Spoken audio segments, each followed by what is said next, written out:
Hey guys, tonight we slip behind the thick curtains of history and into a kitchen dusted with snow and time. You're not in your apartment anymore. You're somewhere much older, much quieter. You stand in the outer courtyard of the Topkapi Palace kitchens, and even though it's long past midnight, the air is heavy with scent. Not smoke, not even just food, something older, like memory, like ritual. Snow falls softly, settling on stone and copper, blanketing the tile mosaics with little sighs of white. The bricks under your feet are slick, and you wrap your arms tighter around your coat. Thick wool fur trimmed, borrowed from a century that never knew zippers. You're not cold exactly. You're reverent, and also slightly concerned you might never survive a night of Ottoman cooking.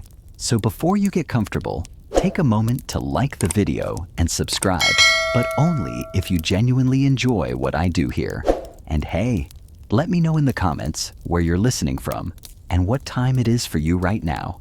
Now dim the lights, maybe turn on a fan for that soft background hum, and let's ease into tonight's journey together.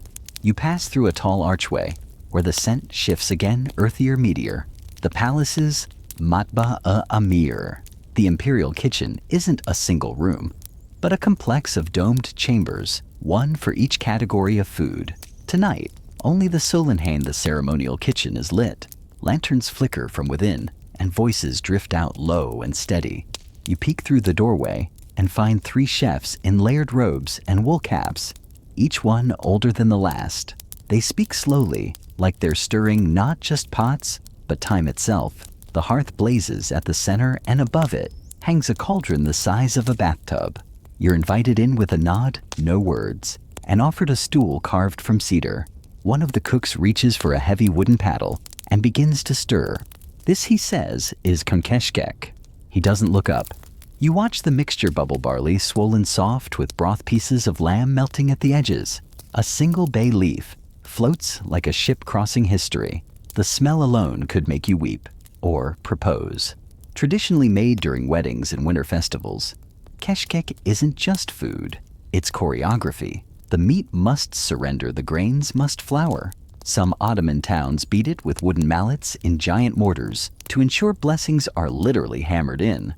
And here, it's stirred clockwise, always clockwise. Historians still argue whether keshkek was born from scarcity or abundance, one cook mutters. But either way, it fed both sultans and beggars. You reach out and feel the warmth of the hearth on your fingertips. The air is thick with steam, and your lashes catch droplets like frost. The walls are damp with centuries. A younger kitchen boy, no older than 16, kneels by the fire to adjust the coals. His hands are scarred from years of heat, but he smiles anyway. You have to sweat to feed the wind, he says cryptically. You raise an eyebrow, meaning he clarifies if the gods sent winter, the least we can do is answer with stew. Noted. There's a rhythm here you can't quite name, slow, sacred, full of intent. Someone is humming softly in the back. You recognize the tune later as the call to prayer, but it's been slowed, softened, turned inward. Eventually, a shallow brass bowl is passed your way. A ladle dips into the keshkek, and you brace yourself. The first bite is not dramatic. It is complete. Barley that sighs between your teeth. Lamb that breaks apart like a good secret. A spice you can't quite place, nutmeg maybe. Or dried rose. There's no salt on the table. The seasoning, the cooks say, is in the patience. Outside, the snow thickens. Inside, your belly warms like a hearth, and the stew keeps stirring in clockwise devotion, promising the winter night that its chill will not go unanswered. The bowl is half empty when a gust of wind sneaks in through a crack in the wall and reminds you that you are in fact still mortal. One of the elder chefs reaches over, ladles a second, helping into your bowl without asking, and gives you a small, almost conspiratorial smile. Second servings are not for hunger, he says. They're for memory. You nod solemnly, as if you fully understand, though you absolutely do not. Yet, after a while, the cooks begin preparing something new, pulling down a pouch from a ceiling beam tied with red thread. Inside are dried rose hips, cloves and curls of something bark-like that smell like cinnamon, but sharper. You're going to learn about ayran ashur, but not the one you think you know, says the youngest of the three. This version is older, meant for nights when the wolves howl and the breath freezes on your pillow. It's not a cold soup now. Not the summer yogurt drink sold in plastic bottles at gas stations. This is the winter variant, forgotten even in many Turkish households. It starts with lamb fat, rendered in a small copper pot, and yes, your arteries do flinch in alarm. The fat's poured over cracked wheat and garlic, then combined with strained yogurt, whisked until it steams, not curdles. You blink, warm yogurt. They nod. Heat it gently, says the middle cook, or it turns into punishment. They stir in crushed, dried mint, which curls like green smoke, then scatter roasted chickpeas on top. It's simple. It's ancient. It smells like sleep and comfort and things your great-grandmother never wrote down. Historians still argue whether this variant came from Highland shepherds or palace pages, the old man says. But we think it came from a snowstorm. You sip it slowly. It's like being wrapped in wool from the inside. A thick hush settles in again. The kind that only happens after warmth has reached your fingertips and you forget your feet ever knew cold. You lean back slightly on the stool and your eyes wander to a wooden shelf lined with glass jars. Saffron strands as fine as hair. Dried orange peels coiled like old letters. Pomegranate molasses thick as syrup, waiting patiently in the dark. A cat jumps up onto the ledge outside the narrow window, stares at you like it knows your middle name and whether you've ever overcooked rice. The kitchen boy sees your glance and grins. We call her Lalazar. She only comes when someone's worthy of a veggie helva. And just like that, the word hits you like cinnamon smoke. Helva, not the sesame slab you find in modern shops, though that version has its charm. No, this is the warm, slow-cooked un helvasa o flour halva, made with patience and an absurd amount of butter. Tonight, says the cook with a wink, we make the maha black helva, the one only prepared after funerals or the longest winter nights. He begins. In one pan, flour is stirred in butter until it turns the color of roasted chestnuts. In another, a syrup of water, sugar, and molasses simmers until it weeps at the edges. Then the two are introduced cautiously, like estranged friends, while a chant is whispered under breath. The mixture thickens, folds, darkens. The room fills with the smell of toasted memory. You're handed a small spoonful still steaming. You take a bite. There's nothing flashy about it. It's earthy, sweet, humble, almost shy, but it sits deep, deep in your ribs. You can't rush black helva, the elder murmurs. Or it punishes your teeth. Noted again. One of the jars on the shelf cracks slightly from the heat. No one flinches. It's an old kitchen. Things break. They mend. They become part of the recipe.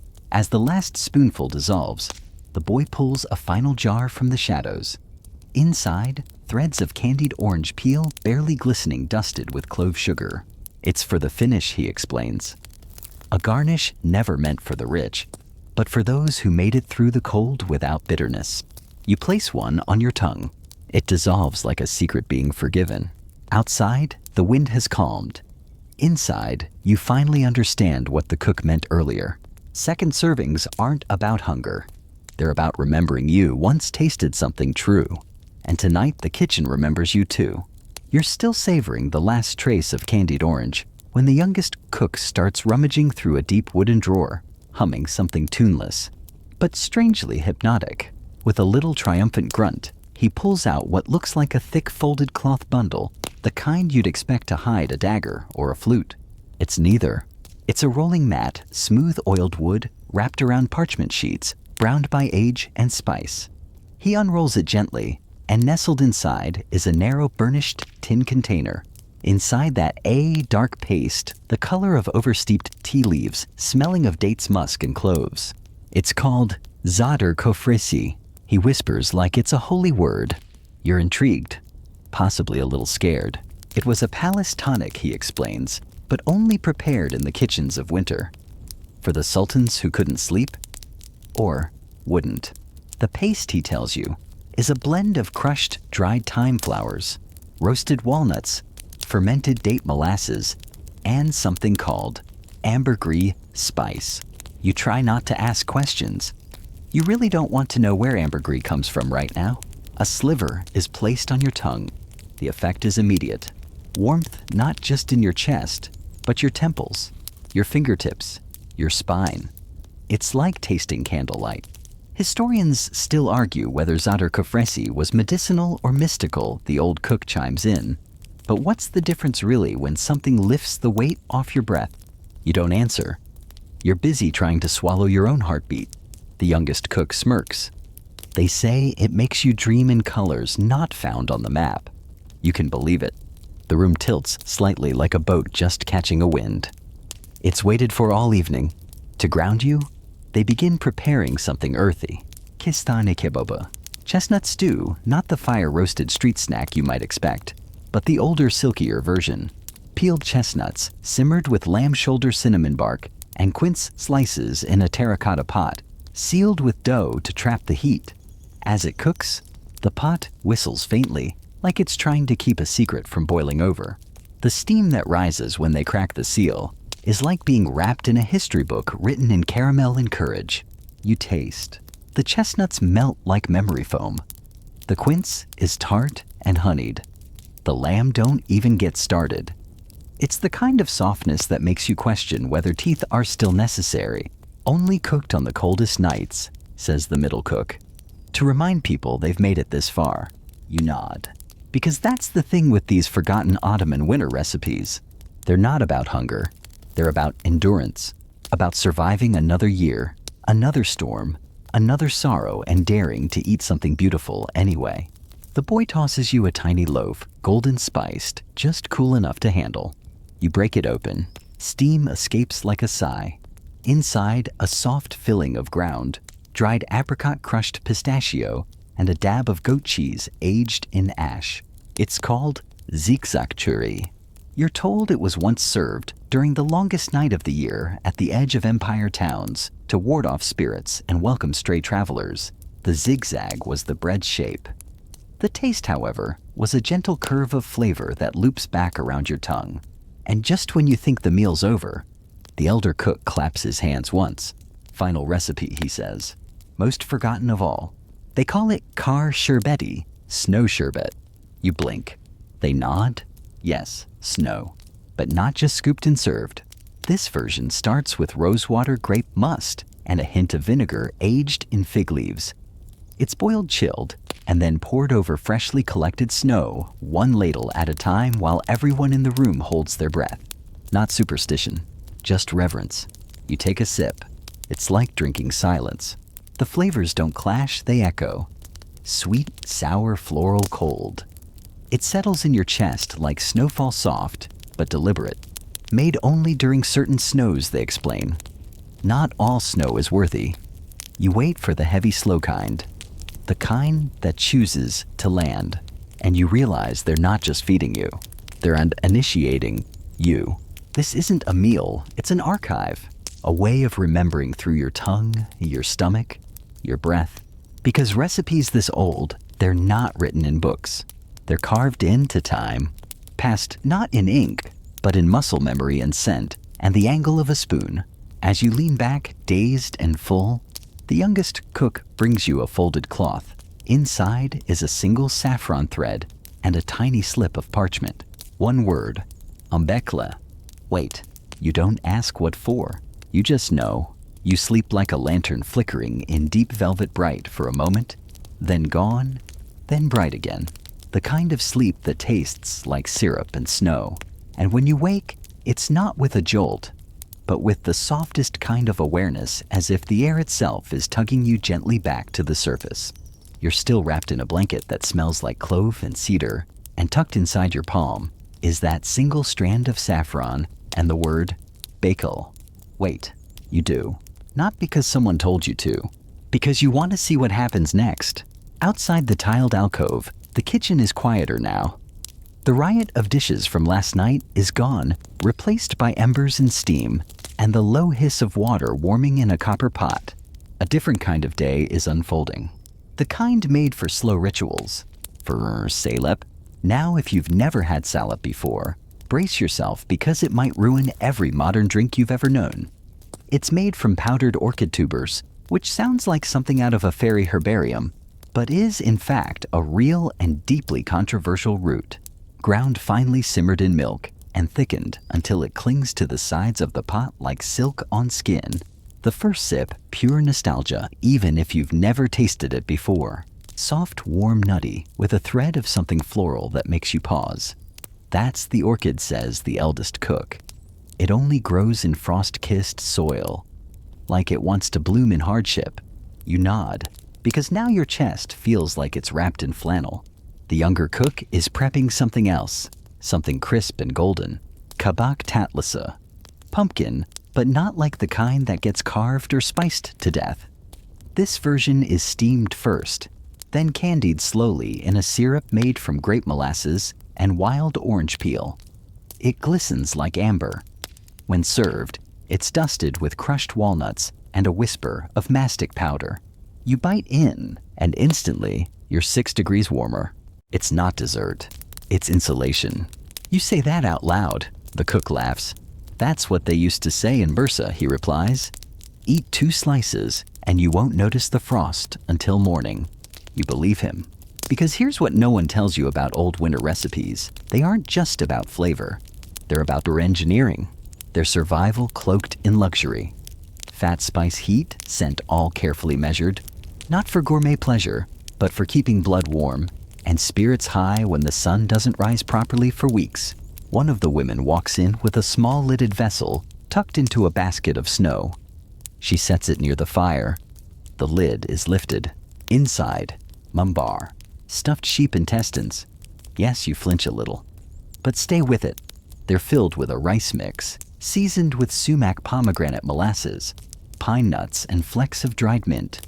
Steamed and seared until the casing crisps slightly. You taste one, and all hesitation disappears. Savory tart, deeply satisfying, like someone wrapped a stew in silk. Winter nights in Anatolia weren't complete without mumbar, she says. Every household had their version. Ours kept the mint. You sip more salep. Watch the steam coil upward. You ask when people stopped making these things. The elder cook shrugs. When people stopped listening to the cold, he says. Stopped treating winter like something sacred. That lands heavy. You never thought of seasons as sacred. But here in this Ottoman kitchen that smells like firewood and history, you kind of see his point. Because everything here, the dishes, the timing, the hush in the room, it's like winter isn't just endured. It's partnered with. And then, almost as an afterthought, the boy brings out a tray lined with thin, translucent discs. What's that, you ask? He grins. Alev shekere, flame candy. He places one on your tongue. It cracks instantly, flooding your mouth with rosewater and chili and lemon. Sweet then, hot then gone. Meant to wake you up after long meals, he says. Or long silences. The burn is brief but effective. You feel sharper, like someone polished your thoughts. Historians still argue whether flame candy originated in the kitchens of Edirne or Damascus, the elder cook adds. But we say it doesn't matter. It woke up hearts, not maps. You smile, eyes watering just a little, because this isn't just food. It's timing. Every bite is placed exactly where your mood starts to dip. They don't say it out loud, but the cooks here aren't just preserving recipes. They're reading you. Watching for sighs, for slowed blinking, for the pause before you reach for more, and they answer with spice, with sugar, with a story wrapped in steam. So when the final dish comes out, a thin soup, barely more than broth and garlic and rice, you know exactly what it is. The closer, the settling soup, not because it lacks flavor, but because it centers Komri, you. This was the dish for night watchmen, for sick children, for wives waiting out snowstorms. Simple, comforting, nothing to prove. Just warmth, just presence. You finish the last sip slowly, close your eyes, and in that quiet space between history and hunger, you feel something rare. Enough. The soup has faded from your tongue, but not from your chest. It lingers in that soft place between hunger and rest, where satisfaction settles in, with both hands clasped behind its head. You lean back against the tiled wall, listening to the slow clatter of dishes being stacked and the deep hum of a stove exhaling. Outside, the wind plays a softer tune, rustling a lattice of bare grapevines that cling stubbornly to the walls. You swear you hear the faint clink of chimes, though no one hung any. Then the shaman of the kitchen, because that's the only way you can describe her waves. You over with one crooked finger and a grin that promises either trouble or delight. She's the one with the walnut-dyed apron and the fingers stained from decades of turmeric and pomegranate. The kind of cook whose presence bends time slightly. She beckons toward a long wooden table. Laos, she says, and places before you a flat, heavy pan. It's not fish, or at least not anymore. What sizzles in the pan is golden and browned thick with garlic and vinegar and crushed red pepper. The smell alone makes your knees bend slightly. This is Laos Kazartmasa, but not just any version. This is Winter Laos, the cold weather variant, fried and then stewed in thick syrupy sauce until it practically breathes spice. You dip a hunk of warm bread into the juice at the pan's edge. It coats your mouth like velvet and leaves a tingling trail of memory down your throat. She points with a spoon. That heat from Aleppo pepper aged in sheep's tallow. It shouldn't work, but it does. In the corner of the kitchen, a younger cook is folding something on a slab of chilled marble. You drift closer. Katmer. But winter katmer? Stuffed with ground pistachio, yes, but also flecked with dry fig and brushed with clotted cream that's been steeped in thyme. He slices a corner and hands it to you. It crunches and collapses and immediately reassembles itself in your mouth as something both flaky and dense. You eat this, he says. Then you climb mountains. You raise an eyebrow. He shrugs, or nap, same thing. Historians still argue whether katmer was ever meant to be a cold weather food. Some culinary scholars insist it was designed for spring celebrations. Others say that in its earliest forms, it was a midwinter indulgence meant to counterbalance the bleakest nights. Either way, this version, it's an argument you're happy to eat. You lean against the counter, breathing in layers of scent, clarified butter, caramelized sugar, toasted seeds. And then the air changes again. It smells like earth now, like clay and salt. You turn to find a woman kneeling near the hearth, digging something from the coals with iron tongs. She places it on a wooden plank and cracks the crust with the back of a spoon. Steam unravels upward. Toprak kebabı, earth pot roast, a dish sealed in clay and buried in embers until it becomes both mystery and miracle. Inside, chunks of lamb so tender they sigh when touched, nestled among chestnuts, quince, and long threads of roasted leek. The juices are thick and sticky, clinging to the edges of your fingers like forgotten promises. You don't speak for a while after that, because what could you say? There's something sacred about food you have to unearth. Something sacred in the waiting, the watching, the moment where the cook knocks once, twice on the side of the clay vessel and listens genuinely for an answer. It's not superstition. It's respect. She catches you watching and grins. First time she asks, you nod. She leans in. This was once served only to guests who came from far away, to warm their bones, to show them they mattered. You feel your throat catch a little. Did it work, you ask? She shrugs. You're still here, aren't you? The laughter comes easy after that. Soft, shared. Like a rising loaf in a sun-warmed kitchen. The kitchen quiets again. The day isn't over, but it has dipped into that quiet hour before dusk. When the shadows stretch across tiled floors and firelight paints everything amber, one last dish is carried in. Small, modest. You wouldn't look twice at it if not for the reverence in the way it's placed. A bowl of milky liquid, butterscotch in tone. You take a sip, and the world stills. Zerde. A rice pudding, but not like anything you've tasted. Spiced with saffron, sweetened with grape molasses, freckled with pine nuts and rose petals. It is dessert, but also memory. This was made, the cook tells you, for those nights when someone in the village passed into the next world, and for nights when someone was born. Same dish, same ingredients, different purpose. Because sweetness belongs to both, she says. You don't disagree.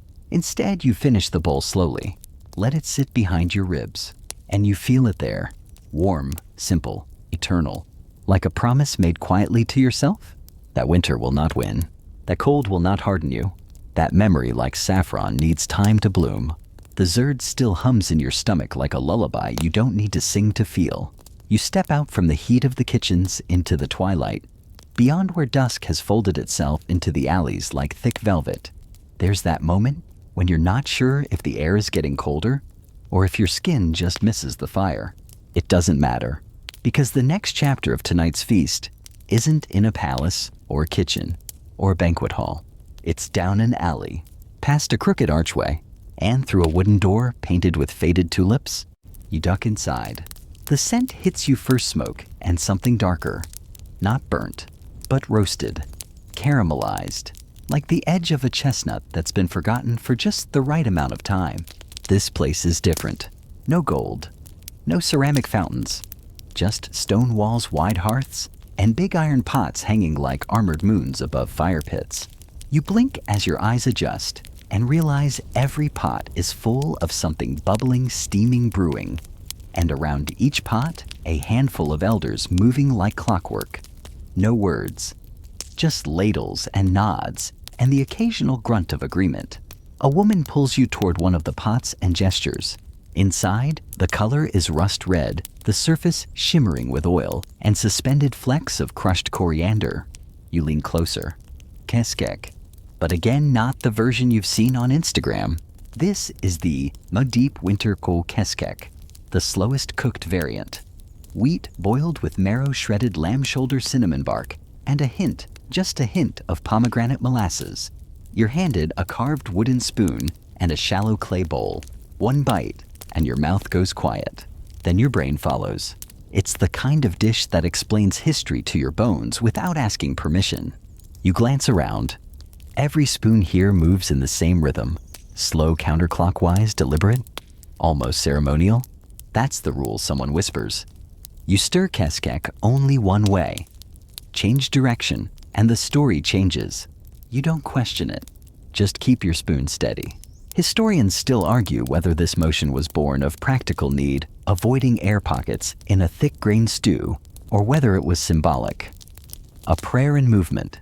A choreography of memory and faith. You don't argue either.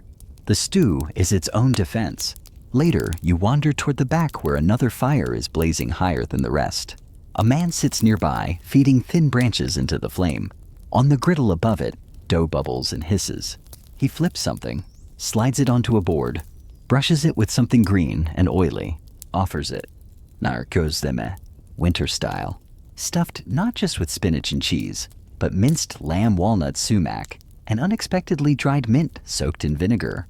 You bite into it and forget your name for a second. Then you remember it again. Because this dish tastes like returning. Like a letter arriving after you thought the sender was long gone. And again you find yourself not speaking, just nodding mouthful, eyes damp from the heat. Across the fire, someone's brewing boza, a fermented winter drink made of millet and history.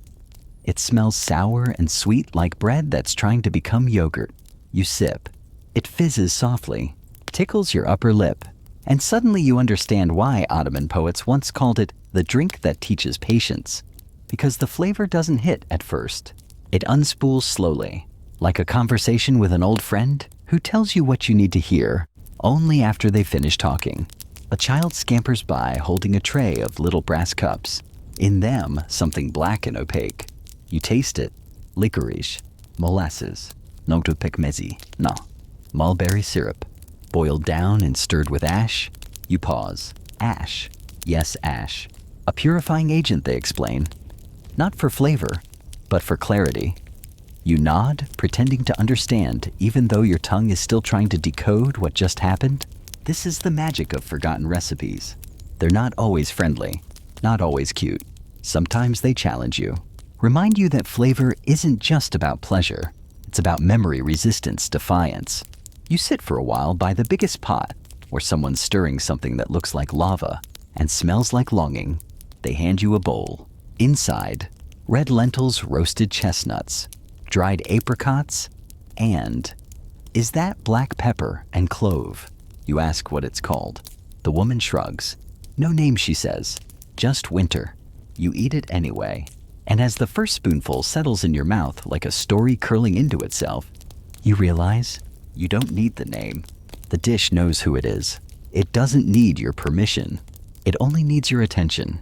You leave the stew house slow, like someone stepping out of a dream that hasn't quite ended. Your stomach is full, yes, but it's not just food that settled into you. It's story. It's silence. It's the kind of heaviness that feels like anchoring, not burden. Outside, the night is colder now, not biting, just aware. You wrap your shawl tighter and follow the scent of citrus and smoke. It leads you to a smaller courtyard where someone's stoking a brazier with bits of pine and orange peel. The flames leap and crack like they're telling secrets. Around them, people hold clay mugs between both hands, sipping something that glows gold in the firelight. You take a cup. It's warm. It's thick. And it smells like melted sun. Salep, that legendary winter drink of the Ottoman palace and street vendor alike, made from powdered orchid tubers, milk, cinnamon, and just a trace of ground mastic. You taste it. Oh, this is dangerous. It tastes like everything you were promised as a child and never quite got, snow days that lasted forever, bedtime stories that always had the right ending, hugs that stayed, and the texture, silk. No, not silk. Velvet mixed with memory. It coats your tongue like it's trying to convince it to stay quiet and just feel. Here's your mainstream historical fact. For the night, salep was so beloved in the Ottoman world that entire forests of wild orchids were decimated for it. There were even laws at one point restricting its export. And the quirky fringe bit, some old texts claimed salep could soothe a broken heart. Not figuratively, literally. They said the drink cooled the fire in the chest, left behind by grief. You sip again, and you believe them. Not because you're sad, but because the warmth moves through you with such precision, it feels like it's seeking out every place in you that's been cold for too long. Beside you, an old man coughs into his coat and mutters, "Needs more cinnamon." Someone else huffs, "No less mastic." The debate begins, gently, lovingly. Because that's what these recipes invite conversation, disagreement play. They're not rigid, they're alive. You wander farther into the courtyard and find another small fire circle, this one surrounded by baskets, each holding ingredients you barely recognize. Dates, barberries, pinot raisin, even something labeled snow vinegar, which sounds made up until someone opens the jar and you smell it sharp, sweet, and unmistakably like alpine wind. A woman invites you to sit and help her stuff dried figs with walnuts and crushed black pepper. You blink, pepper. She nods. You want to feel the winter leave your tongue, don't you? Fair point. You press one fig closed and hand it back. She places it on a copper tray over the fire, lets it warm just until the sugars start to sweat, then lifts it off with a sliver of flatbread. The taste, startling, like a lullaby that starts with a scream. The heat of the pepper hits first, then the honeyed crunch of the fig, the echo of walnut, and finally, at the very end, a soft floral finish that makes no sense until she tells you orange blossom water. Just a drop. Historians still argue whether Ottoman recipes like these were designed more for healing than eating. Many include spice combinations still found in apothecary lists from the 16th century proof. Some say that medicine and cuisine were never meant to be separate. You believe it now. You believe it with your whole mouth. Another tray arrives, this one covered in little pastry spirals that look like snail shells dusted with something gold. You reach for one. It crackles in your hand. You bite. Butter, honey, clove, a sprinkle of rose sugar, but underneath it all, a whisper of something smoky. You ask what it is. The woman grins. Soot. You choke. She laughs. Not dirt soot. Almonds roasted over pine until they almost burn. Then ground to paste. Of course that's what it is. You try to find a joke about eating ash and memory. but your mouth is too busy being delighted. Around you, the courtyard fills with small voices. Children playing a game where they name dishes by smell alone. You hear one shout, "Tavuk gosu," and another squeal, "That's not dessert. That's chicken pudding." Yes, chicken pudding. Let's go there. In the Ottoman court, tavuk gosu was a beloved dessert made from shredded chicken breast rice, flour, milk, and sugar. And somehow it worked. Silky, subtle, like a custard with a secret. You ask if anyone here still makes it. A teenage boy raises his hand. "Only on snow days," he says solemnly. "When school is closed and the stove is warm." Perfect. You can't tell if your heart's melting or just your insides. Either way, you're okay with it. Someone taps your shoulder and offers you a final treat, what looks like a cube of jelly rolled in powdered sugar. You taste. Your brain goes blank. Then fireworks. Quince, clove, lemon peel. They call it Iva Lokumu. You call it your new religion. And as the night deepens and the cup's empty and the laughter fades into that hushed rhythm again, you realize something. You didn't just eat. You participated. In memory, in ritual, in something bigger than sustenance. You were fed by the past, and it asked for nothing in return, except that you remember. You don't walk back to your room that night, you float there. Or maybe you glide. It's hard to tell. Your feet make contact with the earth technically, but everything inside you has turned soft, warm, and slow, like honey left near the fire. You carry the memory of flavors like souvenirs, velvet salep spiced figs, smoky almond paste still clinging to the roof of your mouth, and underneath it, all that sense of having slipped into something sacred, not church, not temple, but something domestic, intimate, and infinitely old. You reach your little sleeping space and find that someone's tucked a folded napkin inside your bedroll. It's embroidered with a gold spiral and stitched with a tiny line of text, Ottoman Turkish, of course. But beneath it, someone has scrawled a translation in charcoal. The night listens more closely when you chew slowly. Noted. You wake later, still full, still quiet, to the sound of footsteps outside. Soft, measured. You follow them padding back into the courtyard, just in time to see a small procession forming. People bundled in wool and fur, carrying trays, baskets covered dishes. No torches, just small clay lanterns. You follow without asking, because of course you do. They take you beyond the edge of the village, past a low stone wall, to a circle of ancient olive trees. There's a stone altar there, not for sacrifice, for offering. And this night, this one's for boza. Boza is a fermented wheat drink, thick like pudding and tangy like yogurt, served warm in winter and cool in summer. Tonight it's warm, steaming in tall copper cups.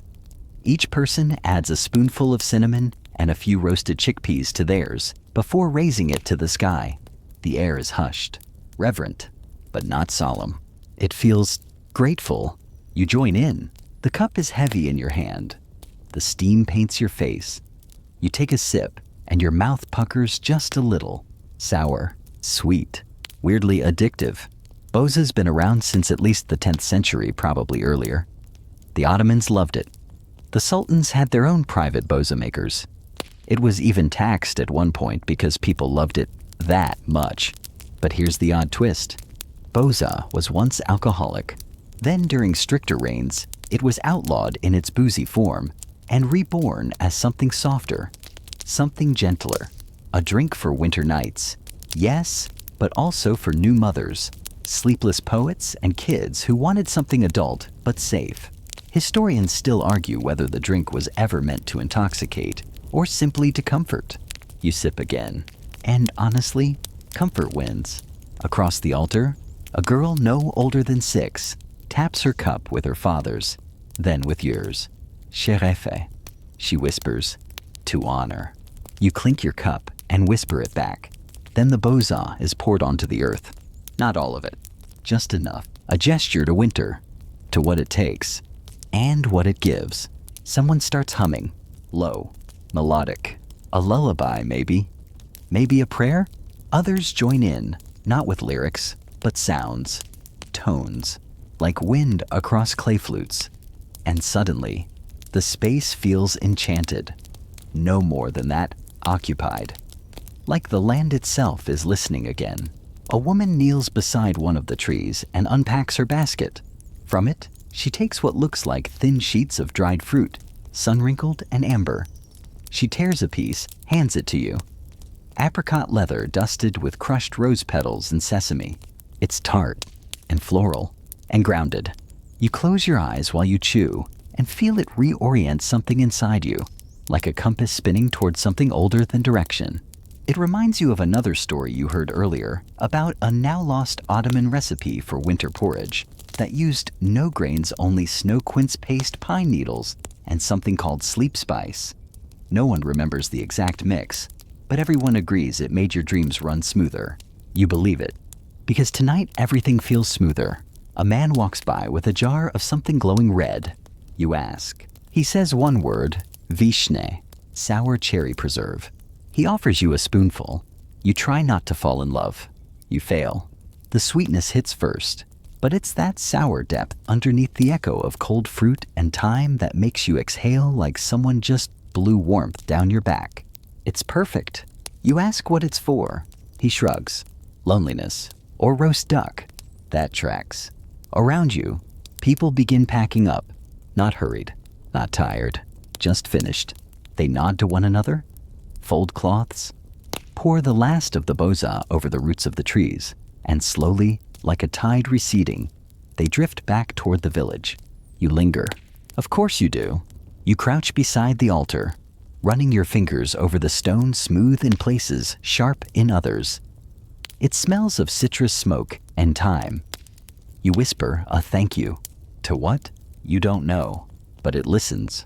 You rise. Begin the walk back alone, though not lonely. The snow has started again, barely visible, more like powdered silk than weather. And just before you reach the courtyard, you see something left on the wall. A folded napkin, another embroidery. This one, a small stitched plum. And beneath it, if the fruit survives the frost, so can you. You smile. You believe it. Because tonight you drank the wind, ate the dark, kissed the cold, and walked with flavors old enough to have once been gods. And now you sleep. With spice in your breath and a spiral in your dreams. You sleep like a pot sealed in warm clay, tucked in, insulated, impossibly still.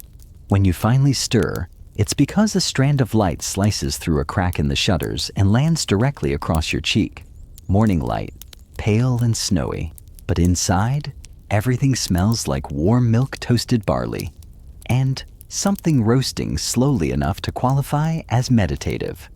You stretch, you sit, you breathe, still full from last night, still soft in the belly and brain, but curious. So you follow the scent, out into the courtyard again, where the winter sun has finally decided to show up, not in full glory, but like a sleepy guest arriving fashionably late. The ground is crunchy with frost.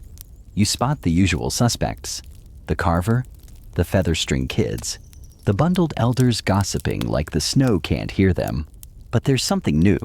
A stone oven, old, cracked, patched with ash and soot, and beside it, a woman stirring something thick and golden in a copper pot as wide as your arms. She sees you watching, motions you closer, and dips a wooden spoon into the mixture. She offers it to you like a secret. You taste, and then you swear under your breath, softly. Because this is a polite village after all.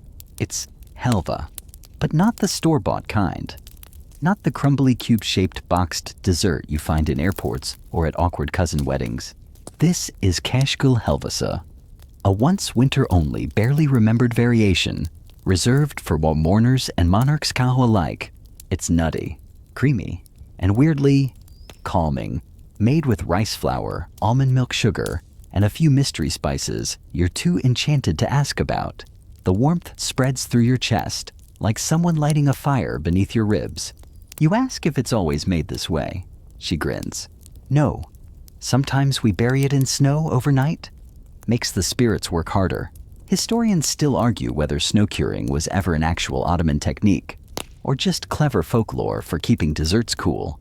But archaeological digs in Anatolia have revealed food storage pits lined with cedar leaves and sweet remains. So maybe the stories aren't all sugar. You lean against a tree, letting the warmth from the helva finish the job of waking you. Then you hear a clatter. Follow it. Around the back of the kitchen, someone's carrying a tray of kavurma, slow-cooked lamb, packed in rendered fat and stored in sealed clay jars for the harshest winter weeks. Preservation before fridges. Flavor before fast food. They're slicing pieces now, frying them in a shallow pan with dried thyme and sumac. The smell alone is aggressive in the best way. Rich, smoky, almost feral. You watch as a slice goes crisp at the edges, curls up like it's flinching from the heat. Then it's served on flatbread with a smear of something dark and sweet. Pomegranate molasses. You bite and immediately understand how wars get started over food. It's not fancy. It's final. The kind of meal that makes you think, yeah, okay, I don't need dessert. I need a story. Or maybe a nap in fur. But dessert comes anyway. Of course it does. Someone hands you a slice of aiva tatlasa. Quince baked until translucent, topped with clotted cream. A winter fruit, a royal favorite. Said to bring luck if eaten in silence. So you do, and for a moment the courtyard blurs. Not from sleep, from memory. Because each bite feels like déjà vu. Like tasting a poem you forgot you knew. Like sipping time. Someone next to you mutters, used to be made only for brides. First snow of the season. Whole village watched her eat the first piece. You ask why. They shrug. Hope maybe, or curiosity. It fits. You sit a while after that, watching children place little bowls of rice pudding on windowsills. Not for birds. For ghosts. Or ancestors. Or both. Every bowl has a dusting of cinnamon, and each pattern is different. A star, a spiral, a handprint, a line. You ask about them. An old man replies, their wishes. Wishes for what? He grins. Mostly that the pudding survives until morning. Turns out there's a tradition if the pudding freezes cleanly, the wish comes true. If a crack forms, maybe next year. Not every ritual has to be profound. Some are just adorable, but others feel heavier. You spot a woman placing cloves into a mandarin, carving tiny holes in a pattern that mimics constellations. She catches you watching. Star maps, she says. For what? For when the clouds forget to move. You nod like that makes sense. Because by now, it does. The courtyard buzzes now, not with chatter, but with rhythm. Chores, laughter, smoke. Someone roasts chestnuts over a fire made from birch bark. Someone else is fixing a broken snowshoe with beeswax and willow twine. And over all of it, the smell of slow things, of patience, of warmth being made the hard way. You lean back against a wall, the stone warm from the oven inside. You sip something vaguely anise-flavored. Maybe raka, maybe tea, maybe both. You close your eyes and feel your belly stretch into comfort. Your spine melt into history. Your breath echoes someone else's winter. This isn't nostalgia. This is continuity. A kind of edible memory passed not through words, but spoons. And then someone hands you a final bowl. Thin, steaming, amber-colored. You ask. They reply, tavuk göğsü. You blink. They nod again. Yes, the dessert made of shredded chicken breast. It shouldn't work. It shouldn't be delicious. But it is. Creamy, perfumed with rosewater. So smooth you'd never guess what it's made of, unless someone told you, which, apparently, someone did. You eat slowly, and feel your skepticism dissolve with every bite. Some say it was made for sultans recovering from illness. Others claim it was a kitchen accident that became tradition. Historians still argue whether the dish was meant to humble the powerful or remind them of hunger. Either way it works. The bowl is empty, and your heart is full. Night comes slower now. Not reluctant, but ceremonial. As if the dark knows it's been invited and wants to arrive with grace. You're sitting by the old oven again, the last embers barely glowing beneath a crust of ash. Your fingers are sticky with syrup from something you can't even pronounce, but that tasted like snow meeting sunlight. And now, Now you're full in every possible sense, not just with food, but with story, with rhythm, with the lingering warmth of things made slowly. A bell chimes somewhere, not a church bell, a kitchen bell, tiny, brass, strung on a red thread. It's the signal, the final recipe, a farewell of sorts. You follow the sound into a quiet room, lit only by oil lamps and the low shimmer of reflection off copper trays. The air smells of smoked lemon peel and crushed coriander. You're handed a small ceramic cup, round shallow, painted in deep turquoise, and told not to sip until you're seated. You sit. Across from you, the shaman again. Because of course, they raise their cup. You mirror the motion, and you drink. Zerde. It hits your tongue like candlelight. Saffron rice, honey rosewater, a sprinkle of golden raisins, a glimmer of pine resin, and beneath it all something you can't name. Something like dust from a warm book spine or the last sunbeam in a window. It's not a dessert. It's a memory made edible. And everyone drinks in silence. You learn that Zerde was once reserved for 2 events: royal weddings and long winters. It marked a threshold, a crossing, a way of saying, this moment will matter. You sip again. It does. The shaman places a small paper in your palm. Fold it. You open it. One sentence handwritten in shaky ink. Winter is not the enemy. Forgetting is. You read it once, twice, then tuck it away.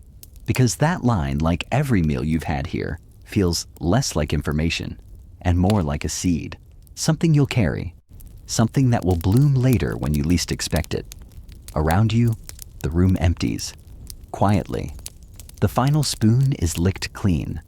The last pot is scraped, and still no one talks much. Because what is there to say when the food has already spoken? You step outside. The courtyard is sleeping now. Lanterns glow low. Footprints curve across snow like calligraphy. And overhead, the sky is heavy with stars. You pull your coat tighter. Feel the spiral pendant press against your chest. It's still warm, like it remembers. And that's when the wind comes again. Not cold, not fierce, just present. It brushes your cheek like a nod, a farewell. Or maybe a see you next winter kind of promise. And as it moves past, you hear it. Not a voice, not a word, a rhythm, like a spoon tapping a rim, like the start of a recipe, or the memory of one. You walk slowly now, letting your boots crunch just enough to remind the earth you're here. And everything smells faintly of cinnamon, of rose, of smoke, of salt. The language of winter, Ottoman winter, where food was never just food. It was preparation. It was survival. It was gratitude made visible. You pause once before bed. Look back at the oven, the stars, the empty bowls stacked neatly by the door. You think of saffron, of lamb, of that one plum you never quite finished. And you smile, because now you understand the secret of those forgotten winter recipes. They were never meant to be remembered exactly. They were meant to be felt, in the stomach, in the bones, in the dark spaces between snowfalls where story and steam and spice could hold the night open just long enough to dream. And dream you do, softly, deeply, with the sound of slow boiling in your ears and the taste of quince still clinging to your tongue.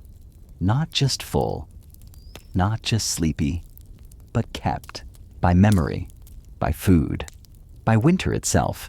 Let the rhythm slow now. Let your breath settle like sugar in tea. Let your thoughts soften like simmered fruit curling into sweetness. You've wandered through snow-dusted courtyards, tasted the past one spoon at a time, and sat beside ovens that know secrets older than maps. And now the bowls are empty, but the warmth lingers. In your chest, in your hands, in that tiny place behind your ribs where comfort lives. Close your eyes. Hear the clink of copper pots, the crackle of fire beneath clay. the laughter you didn't understand but felt anyway. You've walked alongside sultans' cooks, widows' children. You've sipped stories and eaten memory. And through it all, winter didn't feel cruel. It felt welcoming, necessary, like a long exhale after months of holding your breath. That's the magic of those forgotten recipes. They weren't written to impress. They were written to endure, and now they've come alive again for you. So let yourself drift. Let the saffron take you. Let the rosewater guide you. And sleep. Just sleep. The wind outside has quieted. The lanterns have dimmed. Even the recipes are resting now, curled up in your belly like promises that don't need to be kept, only remembered. You are safe. You are warm. And you are exactly where you need to be. So breathe in. Feel the taste of something sweet just behind your teeth, and dream. Thank you for joining us on this journey today. Maybe by now you've already drifted off to sleep, and if so, we hope this story brought you peace of mind and helped you rest a little easier. Deep sleep makes life better, and we're truly happy to be part of that. Until next time, sweet dreams.